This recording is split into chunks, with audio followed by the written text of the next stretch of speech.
श्री स्वामी समर्थ. जय जय स्वामी समर्थ. अवधूत चिंतन श्री गुरुदेव दत्त. श्री स्वामी समर्थ महाराज की जय. नमस्कार मित्रमैत्रिणींनो. आपल्यावरती देव नाराज झाला आहे, आपल्यावरती स्वामी नाराज झाले आहेत, हे आपल्याला कसं लक्षात येतं बरं? असं काय घडतं आपल्या आयुष्यात तेव्हा आपल्याला असं वाटतं की स्वामी आपल्यावरती नाराज आहेत? आजचा विषय अत्यंत गूढ पण तितकाच आवश्यक आहे. स्वामी आपल्यावर नाराज आहेत हे आपल्याला कसं कळतं? आपण नेहमी म्हणतो, देवा मी काय चूक केली, माझ्याच आयुष्यात इतक्या अडचणी काय येत आहेत? पण कधी स्वतःला विचारले का, आपलं मन काय सांगतं ते? स्वामी सांगतात, देव रागवत नाही हो, पण माणूस स्वतःच्या कर्मामुळे दुःख भोगत असतो. देवाला सगळी लेकरं सारखीच असतात, पण माणसाने जे आपलं कर्माचं जाळं विणलं आहे ना, त्याच्यामुळेच त्याला दुःख येत असतात. आजचा हा व्हिडिओ त्यासाठीच आहे. तो तुम्हाला अंतर्मुख करून सोडेल. त्यामुळे व्हिडिओ शेवटपर्यंत बघा आणि सबस्क्राईब करायला देखील विसरू नका. आपल्यावरती स्वामी नाराज आहेत, आपल्यावरती आपला देव नाराज आहे, आपल्याला कसं कळतं? स्वामी सांगतात, देव हा प्रेमाचा सागर आहे. तो रागाने नाही तर कृपेने चालतो. मग नाराजी म्हणजे काय? नाराजी म्हणजे आपलं मन अस्वस्थ होणं, सतत कोणत्याही कामामध्ये अडथळे येणं, शांती न मिळणं, समाधान न मिळणं. हे देवाचा दंड नाही किंवा हा देवाचा आपल्याला केलेली शिक्षा नाही. आपल्या कर्माचं प्रतिबिंब आहे ते. जेव्हा आपण चुकीच्या मार्गावर जातो, तेव्हा अंतर्मन आपल्याला नेहमी टोचत राहतं. अंतर्मनाचा आवाज आपल्याला ऐकायला येतो. तुम्ही कधी लक्ष दिलं आहे का? कधी काही चुकीचं करायला गेलं जात असताना आपल्याला आतून एक आवाज येत असतो, हे करू नकोस. तो आवाज कुणाचा असतो माहिती आहे? तो आवाज असतो आपल्या स्वामींचा.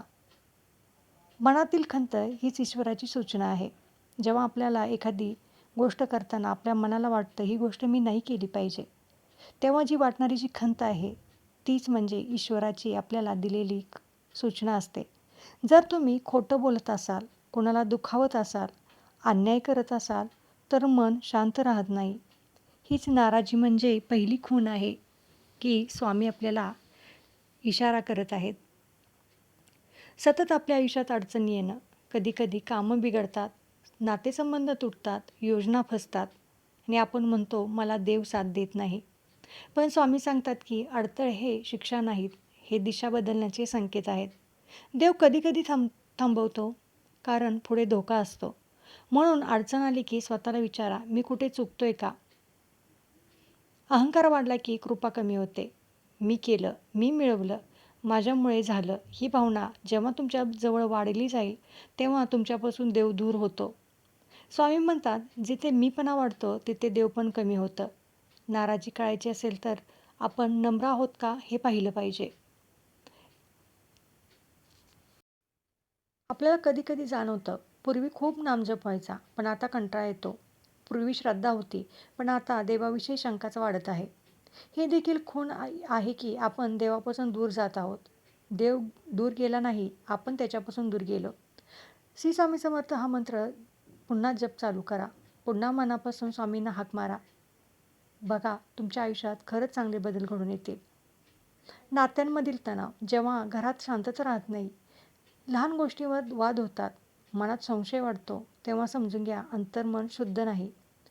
स्वामी स्वतः सांगतात, घरात प्रेम असेल तर देव आपोआप वास करतो. देव नाराज आहे हे कसं कळतं? तर आपलं मन नेहमी अशांत असतं, सतत चिडचिड होते, अहंकार वाढायला लागतो, नामस्मरण कमी होऊ लागतं, देवाचं नाव घ्यावंसं वाटत नाही, नात्यांमध्ये तणाव येतो. पण लक्षात ठेवा, देव कायम रागवत नाही. तो वाट बघत असतो, माझा भक्त माझ्याकडे कधी परत येतो आहे. त्याला वाटत असतं आपण परत यावं म्हणून. स्वामी नेहमी सांगतात, बाळांनो मी दूर नाही, तुमचं मन स्वच्छ करा, मी तिथेच आहे. आजपासून फक्त 3 गोष्टी मनापासून करा. रोज 5 मिनिटं शांत बसा. चूक झाली तर माफी मागा. नामस्मरण चालू ठेवा आणि कमेंटमध्ये श्री स्वामी समर्थ लिहायला विसरू नका. व्हिडिओ आवडला असेल तर सबस्क्राईब करायला देखील विसरू नका. धन्यवाद. श्री स्वामी समर्थ.